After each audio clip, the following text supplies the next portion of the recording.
India voice, आपकी सोच, आपकी आवाज।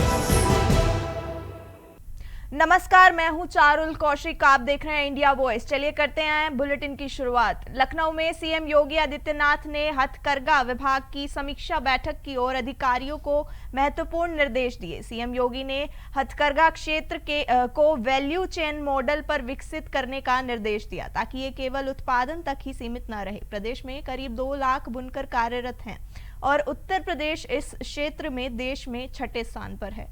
कालीन, दरी और मैट के उत्पादन में प्रदेश अग्रणी है, जबकि बेडशीट, फर्निशिंग और ब्लैंकेट जैसे उत्पादों में भी राज्य की मजबूत उपस्थिति है। सीएम योगी ने कहा कि बुनकर केवल परंपरा के संवाहक नहीं है, बल्कि प्रदेश की अर्थव्यवस्था के सशक्त आधार भी हैं। ऐसे में उनकी आय, सम्मान और आजीविका की स्थिरता सुनिश्चित करना राज्य सरकार की सर्वोच्च प्राथमिकताओं में है। उन्होंने कहा कि वर्तमान में बुनकरों के सामने कच्चे माल की बढ़ती लागत, डिजाइन और आधुनिक तकनीक का अभाव तथा सीमित बाजार पहुंच जैसी चुनौतियां हैं। इन समस्याओं का समाधान केवल योजनागत सहायता से नहीं, बल्कि एक सुदृढ़ एवं समन्वित तंत्र विकसित कर ही संभव है। मुख्यमंत्री ने इस दिशा में परिणामोन्मुख क्लस्टर आधारित नई कार्य योजनाओं तैयार करने के निर्देश दिए। सीएम योगी ने हथकरघा विभाग की समीक्षा बैठक की। कहा, बुनकरों की आय, सम्मान और स्थायित्व सुनिश्चित करना हमारी प्राथमिकता है। बुनकरों की आय और सम्मान सरकार की प्राथमिकता। यूपी में हथकरघा उद्योग में करीबन 1 लाख बुनकर सक्रिय। हथकरघा पर योगी सख्त, बुनकरों पर सरकार फोकस। वैल्यू चेन मॉडल पर जोर, क्लस्टर प्लान तैयार करने के निर्देश। बुनकरों की आय बढ़ाने पर जोर।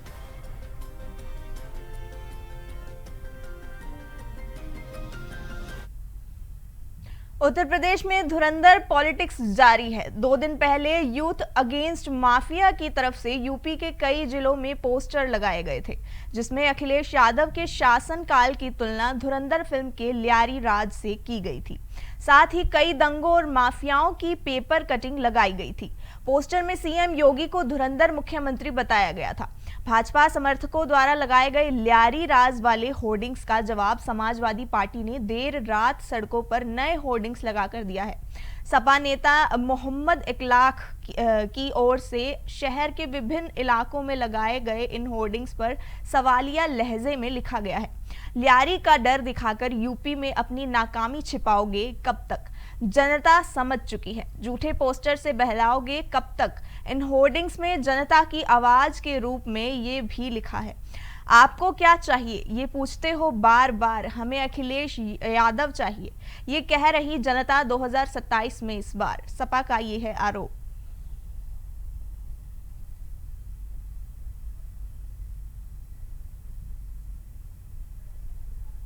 उत्तर प्रदेश में पोस्टर वार का दौर जारी है। इस पोस्टर वार में प्रदेश का राजनीतिक तापमान गर्मा गया है। इस मामले पर योगी सरकार में कैबिनेट मंत्री डॉक्टर संजय निषाद से हमारे संवाददाता अनुराग तिवारी ने की खास बातचीत। देखिए खास रिपोर्ट।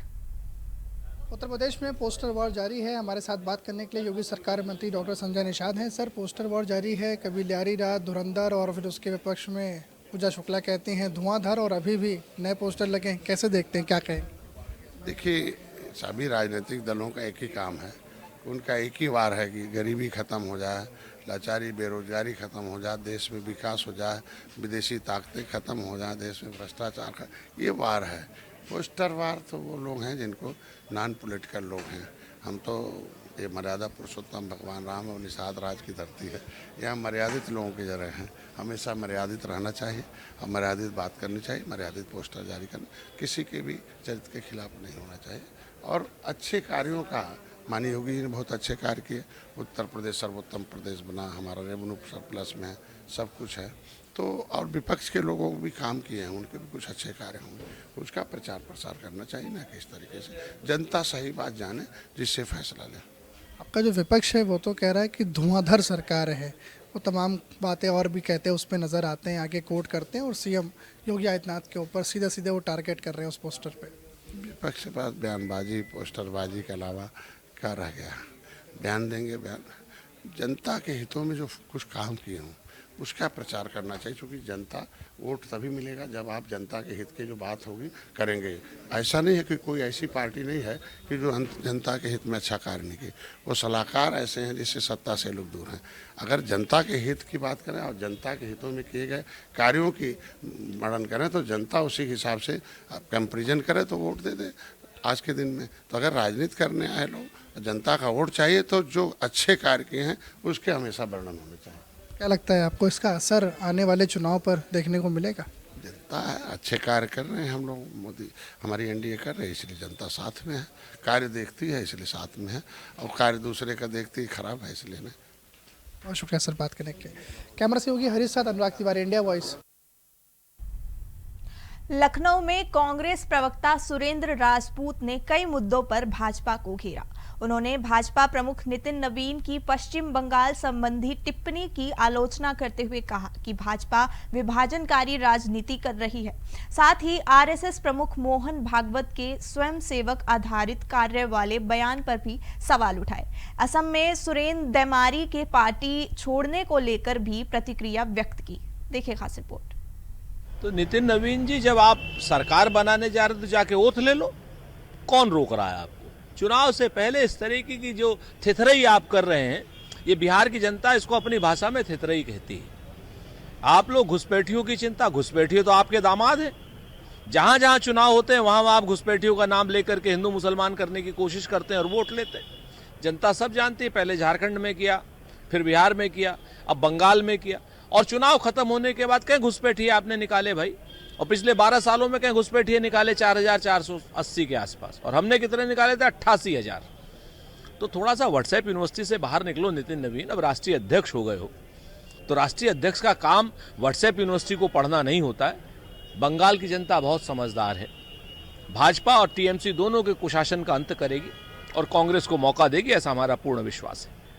आज लोकतंत्र का एक अच्छा पर्व है, विजय का पर्व है। लोकतंत्र जीतेगा, हमें पूरी उम्मीद है। हमें पूरी उम्मीद है कि चुनाव आयोग अपनी छवि के सुधार के लिए यहाँ पर निष्पक्ष, ईमानदार और पारदर्शी तरीके से चुनाव कराएगा, और चुनाव आयोग ऐसी कोई शिकायत का मौका नहीं देगा जिससे कि लोगों को दिक्कत हो। जैसे एसआईआर में वो लगातार जो है गड़बड़ियां उनके एसआईआर में आ रही हैं, ऐसा कोई मौका नहीं देगा। 5 बजे के बाद 7% वोट नहीं बढ़ेंगे, ऐसे हमें पूरी उम्मीद है। और हमें पूरी उम्मीद है कि जिन जिन जगहों पर केरल, पुडुचेरी, असम, जहां जहां चुनाव हो रहे हैं, उन सब जगह की जनता भारतीय जनता पार्टी को बहुत बुरी तरीके से पराजित करेगी। उनको केंद्र की सरकार को ये संदेश देगी कि इन चुनाव के बाद अब आपका जाना तय है। शिवसेना कार्यकर्ताओं ने मुरादाबाद कलेक्टर कार्यालय के बाहर प्रदर्शन किया। उन्होंने 10 स्कूलों पर मनचाही फीस वसूलने का आरोप लगाया। शिवसेना जिला प्रमुख ने कहा कि कुछ स्कूल बच्चों से एक ही दुकान से कोर्स लेने का दबाव बना रहे हैं। कार्यकर्ताओं ने जिलाधिकारी के माध्यम से शिक्षा मंत्री को ज्ञापन भी सौंपा। प्रदर्शन में नाराजगी जताते हुए कहा कि बच्चों और अभिभावकों के अधिकारों के साथ कोई समझौता नहीं होगा। शिवसेना ने चेतावनी दी कि स्कूलों की मनमानी नहीं चलेगी और प्रशासन से कार्रवाई की मांग की। मैं मंडल प्रभारी हूँ शिवसेना से। आज जो एक जिलाधिकारी महोदय को शिक्षा मंत्री के द्वारा एक ज्ञापन दिया गया है, वो ज्ञापन का जो स्कूलों में मनमानी चल रही है, कालाबाजारी चल रही है, स्कूलों में 5-5 हजार रुपए का कोर्स दिया जा रहा है, केवल बुक्स और किताबें नहीं अलग और ड्रेस नहीं अलग। अब जो गरीब तबके का व्यक्ति है वो किस तरीके से बच्चों को सर्वाइव करेगा? एक तरफ सरकार कहती है शासन में साहब कि शिक्षा बिल्कुल बढ़िया होनी चाहिए, नीति बढ़िया होनी चाहिए, लेकिन क्या स्थिति है आज की डेट में कि शिक्षा के नाम पे लूट मचाई जा रही है और कालाबाजारी बराबर चल रही है। इन मुद्दों में आया हूँ, आज मेरी पूरी शिवसेना आई है। ये कालाबाजारी स्कूलों में चल रही है। गरीब परिवार पढ़ा नहीं सकता, 15,000 20,000 हर महीने में 1800-1900 रुपये फीस कर दी हर एक बच्चे की। इतनी बड़ी मनमानी कर रहे हैं। ड्रेस दूसरे से उससे खरीदो दुकान से। 10 स्कूल मुरादाबाद के चिन्हित कर दिए गवर्नमेंट ने। हो सकता है हमारी मांग पूरी हो जा। ये जो 10 स्कूल की मनमानी चल रही है, खुलेआम मनमानी चल रही, सभी को पता है, सारे अधिकारियों को पता, ऊपर तक लेवल तक पता है। हम चाह रहे हैं कि गरीब के बच्चे और अमीर के बच्चे एक स्कूल में पढ़ें। खबरों का सफर यूं ही जारी रहेगा। मिलते हैं एक छोटे से ब्रेक के बाद। देखते रहिए इंडिया वॉइस। ब्रेक के बाद एक बार फिर से आप सभी का स्वागत है। चलिए बढ़ते हैं अगली खबर की ओर। पीलीभीत में परिवहन व्यवस्था की जमीनी हकीकत सामने आई है। जांच में पाया गया कि सड़कों पर बड़ी संख्या में ओवरलोड वाहन दौड़ रहे हैं, जिससे हादसे बढ़ रहे हैं। गन्ना सीजन में ट्रकों का दबाव और ज्यादा बढ़ जाता है। हालांकि स्कूल बसों की स्थिति फिलहाल संतोषजनक पाई गई है। जांच में ये भी सामने आया कि परिवहन विभाग चालान तो करता है, लेकिन ओवरलोड वाहनों पर प्रभावी कार्यवाही नहीं हो रही। बिना कागजों के बसें भी खुलेआम चल रही हैं, जबकि अधिकारी सुधार के दावे कर रहे हैं। पीलीभीत में ओवरलोड वाहनों का कहर, बिना कागज दौड़ रही बसें। कार्रवाई कमजोर, बढ़ते हादसों पर विभाग के दावे सवालों में। स्टोरी परिवहन विभाग पीलीभीत, अमित पाल पीलीभीत में इंडिया वॉइस की टीम के द्वारा परिवहन विभाग के द्वारा किए जा रहे वादों को धरातल पर जाकर के देखा और परखा तो पता चला कि पीलीभीत में ओवरलोड वाहन अधिक दौड़ते नजर आ रहे हैं। आए दिन ओवरलोड वाहनों से हादसे हो जाते हैं, जिससे काफी जननी होती है। वहीं अगर बात करें तो स्कूल बसों की फिलहाल कंडीशन सही लगी है देखने में, और गन्ने के सीजन में ट्रकों से गन्ना लोड होकर शुगर फैक्ट्री में पहुंचता है। एक बड़ा सवाल है कि इंडिया वॉइस के द्वारा लगातार परिवहन विभाग पर नजर रखी गई और पता चला कि आरटीओ विभाग के द्वारा चालान किए जाते हैं, लेकिन ओवरलोड को छोड़ दिया जाता है, जिसके बाद सड़क सुरक्षा अभियान भी चलाया जाता है। समय समय पर जनता को भी जागरूक किया जाता है। इंडिया वॉइस की टीम के द्वारा जनता से लेकर स्कूल के बच्चों से, बस ड्राइवर से और अधिकारियों से भी चर्चा की गई, तो पता चला कि परिवहन विभाग की व्यवस्था धरातल पर डामाडोल चल रही है, लेकिन अधिकारी अपनी सफाई देते चले आ रहे हैं कि पूरी तरह से प्रयास किया जा रहा है। खुद अधिकारी ने बताया कि एक्सीडेंट की संख्या बढ़ती चली जा रही है, लेकिन नियंत्रण करने की कोशिश की जा रही है। अगर बात की जाए कि रोडवेज और पब्लिक बसों की, तो बगैर कागज की बसें फराटा भरती नजर आ रही हैं। ट्रैफिक वाले मुंह ताकते खड़े रहते हैं। भाई, पीलीभीत से दिल्ली, जयपुर, अहमदाबाद तक बसें चलती हैं, जिनकी कोई चेकिंग नहीं की जाती है।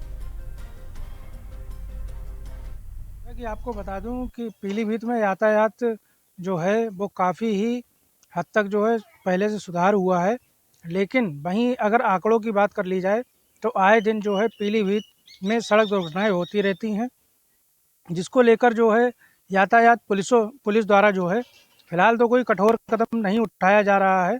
और वहीं अगर बात करें तो जो यातायात विभाग है उसके द्वारा जो है आए दिन जागरूकता के अभियान तो चलाए जा रहे हैं, लेकिन कहीं ना कहीं जो आम जनमानस हैं उनको भी अपनी सेफ्टी का ध्यान रखना पड़ेगा।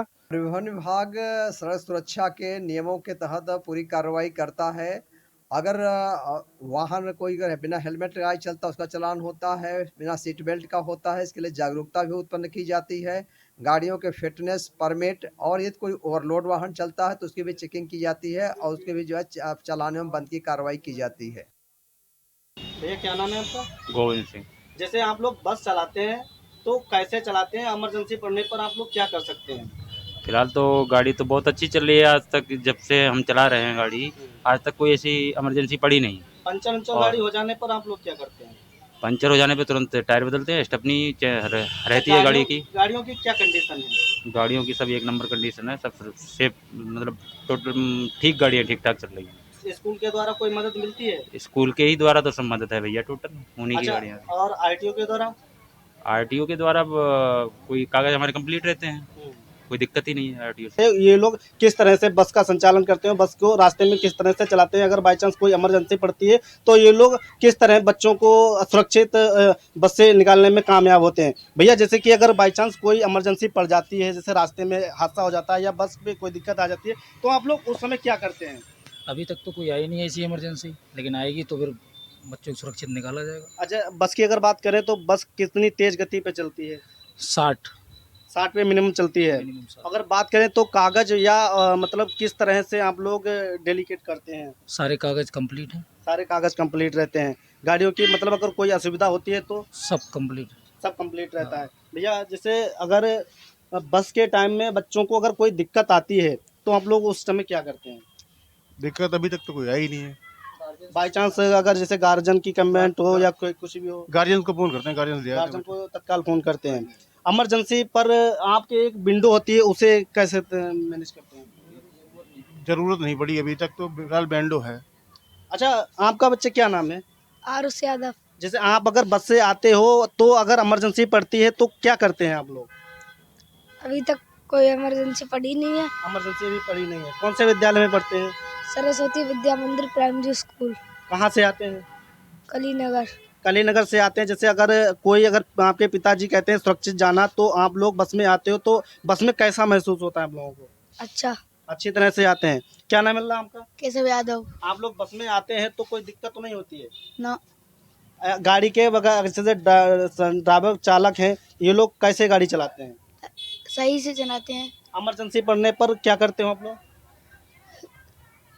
तो पड़ी ही नहीं।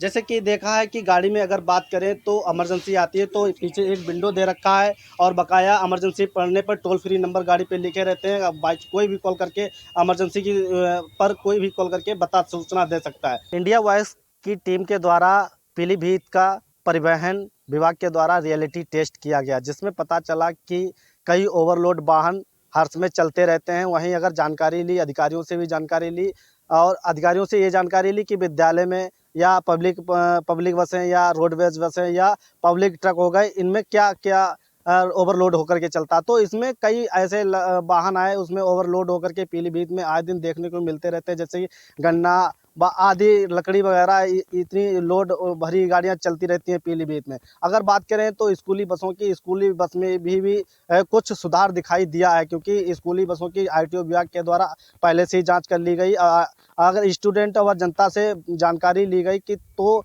स्टूडेंट वगैरह वाली जो बसें हैं वो तो अच्छी तरह से चल रही हैं कॉलेज व स्कूलों में। वहीं अगर पब्लिक की बात करें तो पब्लिक पर रोडों पर भरी हुई ट्रालियाँ, मिट्टी भरी हुई ट्रालियाँ, गल्ले से भरी हुई ट्रालियाँ, गन्नों से भरी हुई ट्रालियाँ आए दिन दौड़ती हुई नजर आती रहती है, जिसके वजह से जनता को जान माल का खतरा बना रहता है। और कई ऐसे हादसे होते हैं कि ओवर स्पीड या गन्ने या ओवरलोड वाहन से उनकी पब्लिक की या राहगीरों की जान भी चली जाती है। तो पीलीभीत इंडिया वॉइस टीम के द्वारा ये रियलिटी धरातल पे चेक किया गया और अधिकारियों से जानकारी ली, तो पता चला कि पीलीभीत में स्कूलों में भी तो सुधार है, लेकिन अगर रोडों पर देखा जाए तो ओवरलोड वाले वाहन आए दिन दौड़ते नजर आते रहते हैं और हादसे होते रहते हैं। क्योंकि पीलीभीत में एक ऐसा क्षेत्र है जहां गन्ना वाला क्षेत्र है, गन्ने भरे ट्रक आए दिन चलते रहते हैं और ट्रालियों से हादसे होते रहते हैं।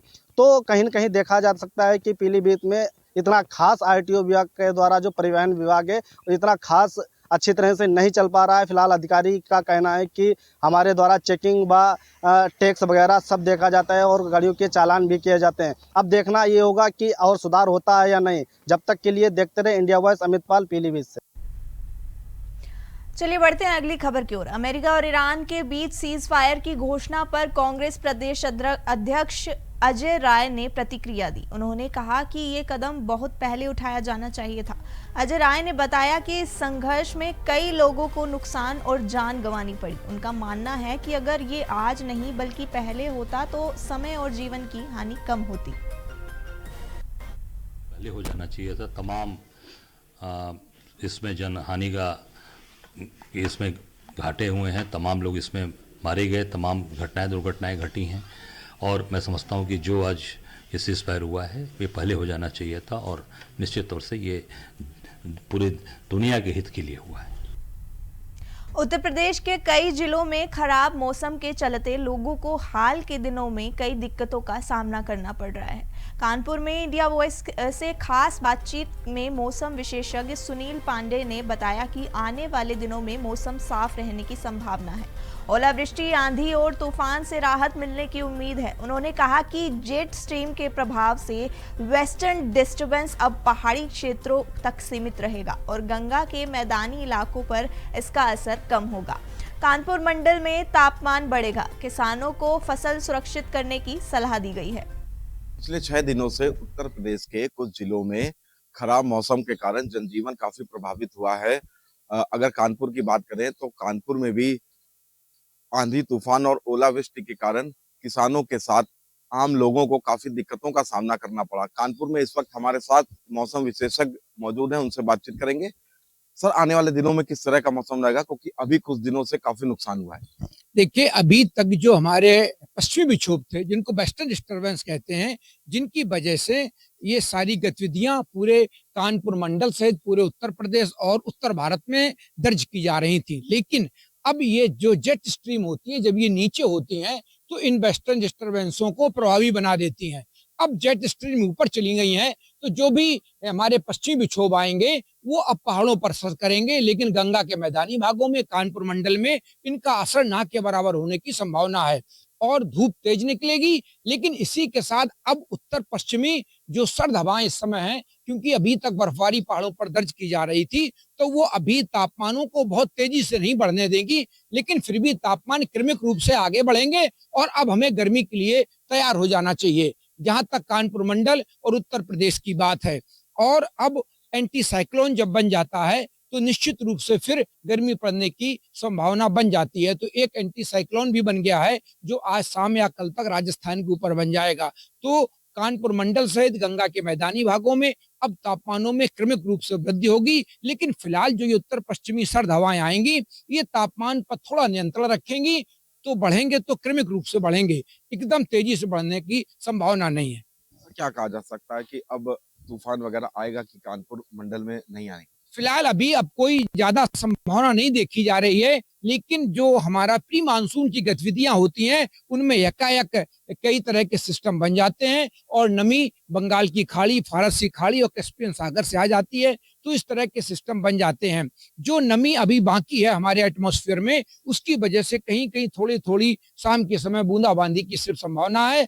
बाकी हवाएं चलेंगी जो सुबह शाम हमारी सुहानी रखेंगी और दिन के तापमान नियंत्रण में रहेंगे। बाकी बारिश, ओलावृष्टि और आंधी की संभावना अब आगे आने वाले 3 से 4 दिनों में नहीं देखी जा रही। किसानों को सलाह दी जाती है कि वो अपने फसलों की कटाई करके और उनकी थ्रेसिंग करके उनको अपने सुरक्षित अनाजों को अपने घर और गोडाउन में रख लें। तो आपने सुना कि कानपुर मंडल में आने वाले दिनों में आंधी तूफान और ओलावृष्टि की संभावना कम है। जैसा कि मौसम वैज्ञानिक ने बताया कि कानपुर मंडल में अब गर्मी की शुरुआत होगी, जिसके आंधी तूफान इस मौसम से जो है लोगों को राहत मिलेगी। कानपुर से कौस्तुभ मिश्रा, इंडिया वॉइस। फिलहाल के लिए इस बुलेटिन में इतना ही। देश और दुनिया से जुड़ी तमाम खबरों के साथ जुड़े रहने के लिए देखते रहिए इंडिया वॉइस। तब तक के लिए नमस्कार।